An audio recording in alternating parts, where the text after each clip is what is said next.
Chapter 9 deals with the concepts of both language and thought. And so, as we work our way through this chapter, we're going to cover topics such as how do we develop language, including some of the milestones and theories that we have about these developments. We can also talk about where we find language in the brain, and specifically the anatomical structures that are relevant to producing language. What's the purpose of language? So how do we form representations and classify objects? And then we'll wrap up with how do humans solve problems? So looking at different approaches, strategies, and thinking systems that help us solve problems. So of course, at the beginning here, we're going to start with a definition. So what is our definition of language? For this course, we're going to refer to language as the grouping of spoken, written, or gestured symbols used to convey information. So language isn't just spoken, it isn't just written, it isn't just gestural, it's any and all of those things. Now, you might find that different texts, different areas of expertise will use different definitions of language, and that's because it's a very abstract concept to try and explain. But this is what we're going to use moving forward for this course. As a little bit of an introduction to language, we can have some flavor text from our textbook. So by the time that most people graduate high school, they typically understand more than 60,000 words. That is a massive number of words, and we acquire knowledge of all of those different words and the ways to use them in a fairly short period of time. And language is a very versatile thing. We use language to convey our inner thoughts and perceptions to others. It allows us to expand on our experiences. It lets us argue with others, try and get our points across, and sometimes maybe even influence others with persuasion. So language is a very versatile tool. And as we talk through this chapter, we'll see sort of where that comes from and why we think or how we think it comes to be, among other things. But first, before we start considering what language is and how it impacts our lives, let's pause and look at a very special case study.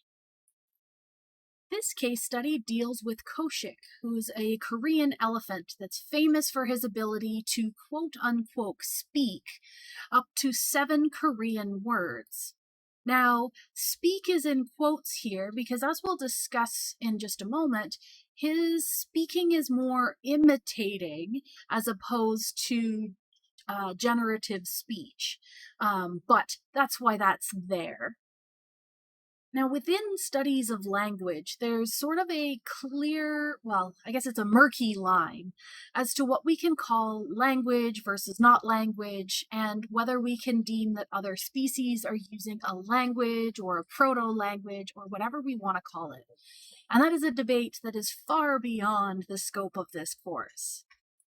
But let's think critically about this special case and see what we think as non-experts in the field of language about what we can draw from this situation.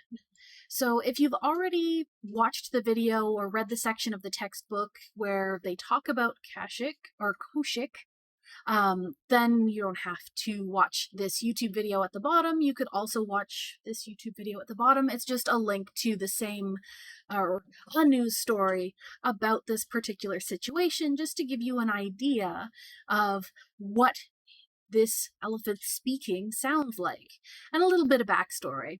But a Cole's Notes version of it is that Koshik imitated his caretakers, and so over time has been able to make more and more sounds, specifically by using his trunk to help make the right shapes with his mouth to produce sounds. Now, the running theory is that he probably started mimicking his human caretakers because there aren't other elephants at the zoo, and social interaction is very important to elephants, and so he found a way to communicate, or at least socialize, with the human caretakers. And so if this is a case of communication, this would be a very rare example of cross-species communication. It's not very often that different species can convey information between them. But this is where we start our critical thinking. We have to decide if mimicking is actually a form of communication. Is it sufficient to fall under our discussion of language? Now, the sort of ruling of this from the experts in the field would be that although he's mimicking his caregivers, he isn't really demonstrating some of the critical aspects of language or communication that would be required for this to be real communication.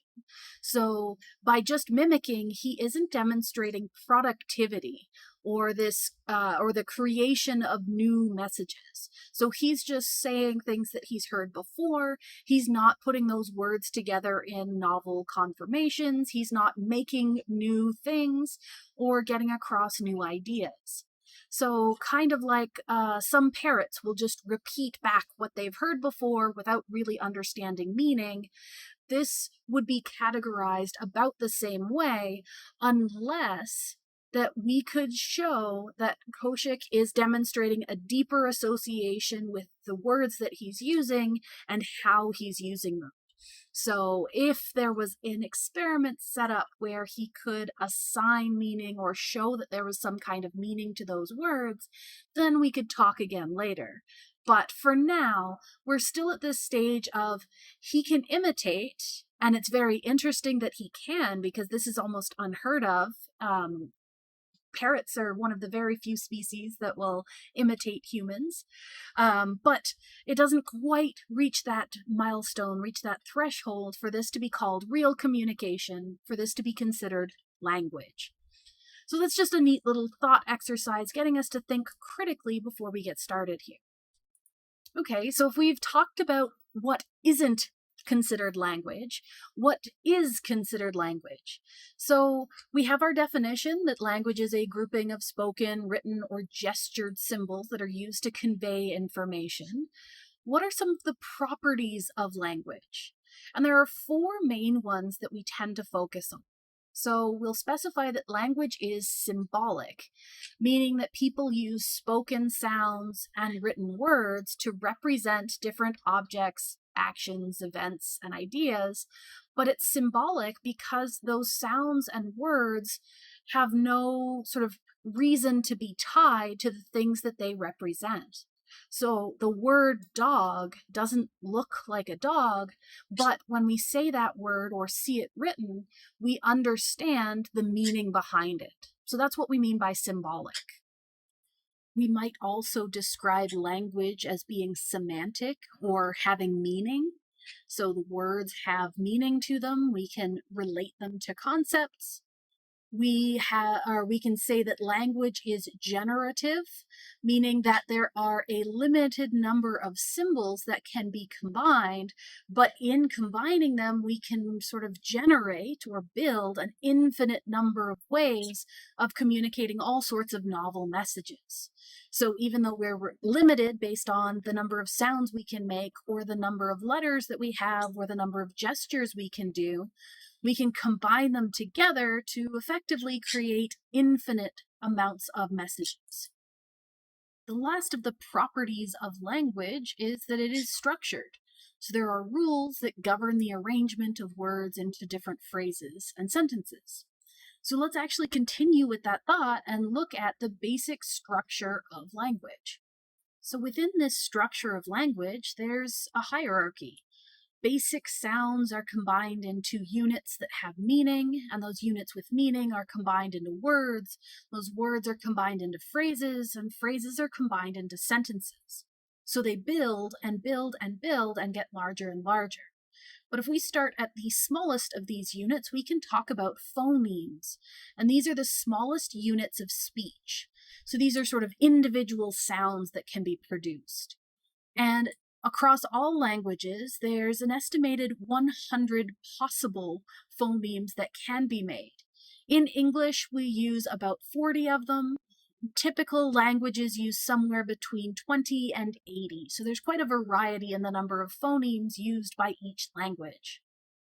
So, as we said, our smallest units combine into slightly larger units, which brings us to the morphemes. And these are the smallest units of meaning within a language. So, not just smallest units, but now there's meaning associated. So, these consist of root words, prefixes, and suffixes. So, if we think of the letter S, it's more than just a standalone sound. It actually includes meaning based on giving us the plural of a root word. So by providing pluralization, it provides meaning to a root word. So that's why S can actually count as a morpheme. In English, there are up to 50,000 different morphemes. So as we combine things together, we get more and more variety in what we can combine them into. The next of our units is actually up to words. So I'm actually going to flip to the next slide here. So we started at our phonemes, then we got our morphemes.